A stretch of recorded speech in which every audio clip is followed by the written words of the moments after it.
Your apartment? Okay. You totally are courting both sides. I am. And That's the actually, smartest all pla- three, I feel like. That's the smartest place to be, girl. Like, I'm all knowing. You're the epicenter of all of it. Wow. Okay, so. Okay, so we went and had a little chat, and first of all, he absolutely loved your class. It was fantastic. Had nothing but excellent things to say, so we talked about that. And I opened up the conversation by saying, like, okay, so I'm reading your beekeeping manual, and I have copy editor experience. Get low, should we order it filled before it actually goes out? For the propane? Yeah, that's something we need to talk about. We'll talk about it tomorrow or Thursday. Because it's got to be like 5-10%, right? I haven't checked it, so. Yeah, I'll have to go take a look.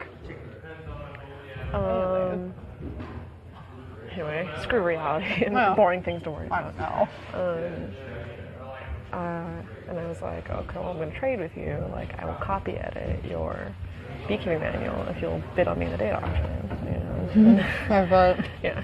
And he laughed, you know, and he was like, well, you know, the truth of the matter is I would bid on you anyway, even if you weren't editing. Like, I'd bid the hell out of you, even if you weren't editing, you know. But then, and we had a conversation, and, like, how did it go from there? He, you know, I apologized because I told him, like, I could tell you were, like, super uncomfortable the other day, and he was like, yeah, I totally was, you know, like, and Did you tell him that you and Mike broke up? Does he know that? Oh, no, that's right. So when he first got here, we were talking a little bit on the front porch, and he was like, I need to find Mike because I want to tell him about these things, you know, and he asked me in Japanese, essentially, where's your lover? Because what he asked in Japanese, koibito. And so I said, koibito janai. Like, he's not my lover anymore. And he was like, oh, and I was like, we'll talk about it later, you know. Okay, so he knows that. So he knew that. Okay. And then apparently went, and he said the conversation with Mike went horribly. I was there for a little bit. It was bad. Mike was like ripping out. It was bad. It was really bad. Yeah. And so he said, he talked about that a little bit, about how like he felt really awkward about like being nationally broadcast as a lawyer, like twists all his words into these like bad things, you know, and he's saying that he was really torn, like, because he did, you know, at the very least, he does want to be able to still bring us bees, you know, but that he didn't want to come in here and be, like, disrespected, you know, and he said, like, I'm not that guy, like, puffing out my chest about respect or anything like that, but, like, he did feel disrespected, and that he, you know, he didn't want there to be this perception of, like, that he's in here to steal people, you know, or anything like that. And he doesn't watch the show at all, so he still doesn't even have everybody's names, you know, he's very insulated from it, and I told him, like, it's probably best if you keep it that way. He told me, and it's funny because Mike does not believe that at all. Really? Mike thinks he's like, which I think is like one thing that's like hurting him is Mike thinks that he's like coming in here calculated, coming in here with a plan, coming in here manipulating everybody, which, I mean, I had a one-on-one session with him, and I honestly, like, I mean, I still like Mike, whatever, but I don't think that, I really think he is really, that's what he's saying he is, I really do, you know? No, so do I. He seems really genuine. You know, so he's like, I'm really torn because, like, you know, I don't want to come into a place where I'm uncomfortable, but at the same time, like, how many chances do you get to meet a polyamorous person who also speaks Japanese who you're interested in, you know, about me, you know, and he's like, I can't, you know, and also the fact that I've made friendships here, connected with people, you know, and so I explained to him just the same things that I've said to you, like, I don't want that to be the case for you. I want you to feel safe and respected, you know, and it changed his mind a lot when I explained to him that, like there was jealous behavior from Mike even before he showed up, that he wasn't the only one, and he was like, oh, okay, it's not just like, that changes things a lot, but it's not just me coming in here and fucking things up, you know, and I talked about how the last couple of days have gone and stuff like that, and I'm waiting for the big whammy. I'm like, okay, no, I'm just trying to think of, like, how wait, first of all, before you keep going, I'm like freezing. Okay. I need to shut this. Sorry.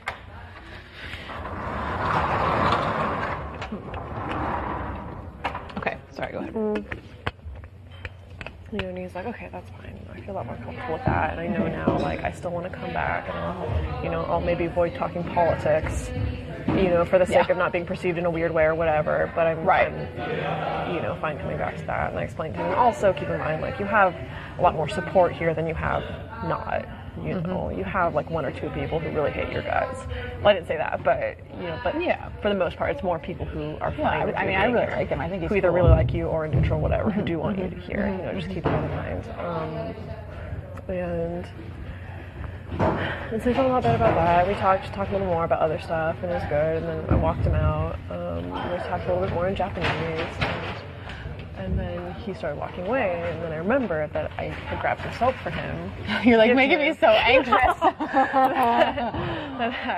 I grabbed some soap for him that I used his beeswax in. So we didn't email about that. I was like, oh, come back, I've got 2 things for you. And he's like, oh, okay. So I gave him the soap, and he's like, oh, that's so cool, it's cool, so cool. And then the second thing is I asked if I could kiss him. And, Wait, mouth? What? Mouth? Yes. Oh, jeez. I'm so embarrassed. Oh, jeez. So was it like tongue kiss or like, No. It wasn't makeup. It was just not makeup, but like. It was like a good little first kiss. Okay, I can't. I have to like forget that information because I know for a fact Mike's gonna be like, "What were you guys talking about?" I won't tell Mike. I won't tell Mike. I swear. I promise. I won't tell Mike. Thank you. I promise. Oh my gosh. So wait, what happened after that? Was it like? And then he said sayonara, and I said sayonara. That's bye. And then he walked down the road and said, "I'll see you in a week. I'll see you next week." Oh, I'm like, I am the epicenter of all this. You're totally off. Like him, you, the business club. And him, yeah. Gosh, you're just like dying. This is what I love. Yeah. This is good though. And so then I walked back from the gate and I was like, he's like stewing. I feel like Mike was mad. Mike was like really mad again. Mad, like not good. Like when you guys are sitting. I saw you guys walk from the lake and then see us. And then like, I was like, wow. I saw you guys coming around. I was about to be like, well, Jake, let's go. He's upset. I mean, he's back to that. Like, I feel like from what he's spoken to me, like the past half hour, he's back to that like angry place. But I also feel like the politics conversation really like rubbed in the wrong way. So that's like how he got to anger, you know. And yeah, so walking back from the gate, I was like, okay, don't skip, don't act too happy. You're like, don't act happy, just.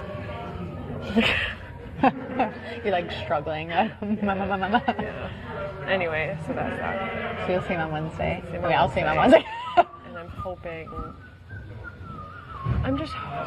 We'll see how the week goes. What do you think you want out of this? Do you want? I mean, are you looking to take it seriously, or are you looking to just like have some kind of like fun little fling, like? I don't know. That's like really early on to tell. You know, I explained to him, you know, like. If you, I thought you were gonna. Can you give us 5 minutes? Sure. But thank you for the brief butt. It was a good leave interlude. her with you. No. Sorry, guys. I can't get up. There you go. Thank you. You know, I explained to him just that, like, it is so nice. Like, when you're stuck with the same 14 people, regardless of what dynamics are going on, it is so nice just to be able to connect with somebody on the outside, you know, and I do really appreciate that, and appreciate him being there and being able to talk to him about these things. And I feel that same way about him, just even talking about business. It's just, like, nice to, like, have, different ideas, or, like, you know, like, I don't know. I mean, obviously, it's like, how do you have a relationship of any kind with somebody outside? Right. It is like trying to have a relationship while you're in prison, you know? So I'm not trying to have any expectations or projections or whatever. Like, it's nice. It's nice to have that to look forward to, you know? And we'll see. We'll see how it goes. I feel like no matter what, I mean, this is the words that I'm hearing and the thing. I feel like no matter what, though, you and Mike are like completely. It's not happening. Yeah. Okay. That's not happening. I mean, because that's the vibe I got from you. That's the vibe I'm getting from him. Because so that's like just you guys are just friends. Yeah. It's like so.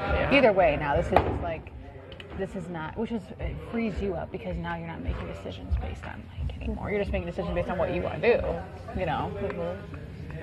So what was I gonna say? So I mean, we'll see how the next week goes till he comes back. Like it's my hope. It's been my hope this the whole time that I don't have to have like a big talk to the group, being like, listen, guys, like lay off of it. Yeah, because it's just like, because like you're alienating somebody. I know for some of you, like you want to alienate this person, but right. we'd And I rather think that you think don't. it's perpetuated too because also like Mike jokes about it a lot, so I think it makes it acceptable to everybody to else. joke around about it. Yeah. I think like if he wasn't joking around about it, it would be. I mean, people might, but it wouldn't be so like hoo hoo ha ha ha hee hee. Like Yeah, you know, I know. like. I know. So hopefully that doesn't. I'll break out the tears if I have to. Only if I have to. Only if you have. Only if I have to. You know, that's my thing. Is like I hope that People just let it stays, be. let it be. You know, that I don't have to have a serious talk about like about like making some of this person uncomfortable to be here. You know, like. And I try. That's what I talked. Like when Mike and I went out and sat last night. That's what like a lot. What we talked about is I was like, listen, like it behooves you to be mature about this, you know. And so So many I'm different disappointed ways. to hear that Yeah. that didn't go well. Like it'd be because that's why originally I was like, why don't you? It show you are the bigger person if you talk to him about because he likes they talk about Lolly. I'm like talk to him about Lolly when he comes. Say hi to him. It behooves you to do that. Yeah, to not be You like know, and I think that was originally where they were going, but he just like let his emotions run rampant with it, and then it got out of control. And he was like, I don't know, I blacked out. I was like, yeah, you kind of did, because you like went over his throat, like you know, yeah. So, and then he was like, then we were walking over the logs, and Jake was like all like shaking up, and I was like, it's okay, don't worry about it. I was like, you have to understand, he's coming from it. This has nothing to do with politics. He has a different perspective he's coming from. You know, like. Oh yeah, and he did ask us. He was like, "How did you guys like end up together? Like, what was that? You know?" So I just like explained the story from the beginning and like survival and bonding, you know, and things like that. So. Right. So, well, we have a whole week now. I'm gonna send out an email tomorrow about the date auction being up to our mailing list, and he's on our mailing list too. Good. So that'll be a nice little reminder. He said he would drive up the price. Yay! That's good though. Are you happy? I am happy. I mean, I'm cautiously happy. Right. You know, it sucks that like it has to be my happiness at the expense of somebody not, you know, like somebody being unhappy. So Right. But I think he seems to be doing, from the past few days, like Mike seems to be doing better. I think it's just like he's still having a hard time letting go of the anger of it. I don't see him like when I talk to him, I don't see him being like hurt anymore. Like that's what I told him last night. I was like, you gotta like get your stuff together. Like stop like stomping around. Stop like sleeping like all like shriveled up and like stop trying to be like a victim because it's just making you look bad. You know, like keep doing the fun stuff, like do the time capsule, like be yourself, because you're not making yourself look good when you stomp around like a victim. So I feel like now it's just the little spurts of anger, which hopefully will go away. You know. So So that's that. I'm sure he'll probably ask me what we talked about. So I was telling him if he wants to know to talk to you. I said I'm sure he'll probably will ask me what we talk about. I was telling him if he wants to know to talk to you, because I'm not gonna try. I'm not You trying can, if he wants to know. I mean, you can just tell him that like we had a good conversation and then you Right. left. Like, you know, so it doesn't seem like you're dodging it. What if he asks me if you like? Because he's not stupid. What if he asks me if you guys like kissed or something? Tell him that we did. Okay. I just always want to be careful because I don't want you to think that I'm like, Mike, guess what? You know, like, but I'm also not a great liar either. So. But this is the thing, though. It's like, it's ridiculous. Like, because I've been living my life the past 5 years not having to lie to anybody about anything. Yeah. So you shouldn't have to know. So I shouldn't have to lie. That's true. I agree with that. Yay. I'm going to deal with the milk. Thank you for listening. Oh, you're welcome. I'm excited. Oh, I couldn't wait. The look on your face at first at the table, you're like, we have a talk or something, and I thought was bad. I was like, oh no. I was a little worried it was going to be bad the way he started out. And I was like, you're like, no. but it's good. It's good. Because he was ultimately positive. You know, so. I kind and, of like, he was so sweet 'cause he was talking about the fact, he's like, yeah, for instance, like, Cal, you know, like, he and I might connect because, like, we're into tanning or whatever, but, like, you and I, like, I know we would definitely connect if we met outside the bar somewhere. Exactly, you know, so. exactly. And that's what's important, you know. It's not always about, like, in here. It's about, like, if you were to leave here, you know, and that's what I told Mike the same thing. When he was upset with you guys, I was like, but you have to think realistically, is would you guys connect outside of here, you know, and even if you just use your beliefs as a judgment system, like, would you? And he was like, no, I wouldn't, you know, I wouldn't date someone that was polyamorous, because I just, it's just, so it's like, there's your answer, you know. Exactly. So, all right. milk time. Milk time. Break.